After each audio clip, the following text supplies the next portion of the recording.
So it works out good.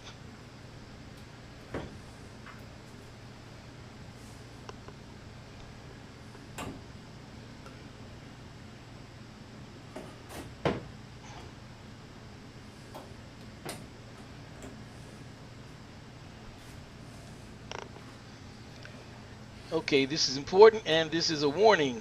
Do not forget to replace this retainer pin, because if you do, when you go to turn the water back on and that retainer pin is not there, that cartridge will shoot out like a missile and someone could get hurt.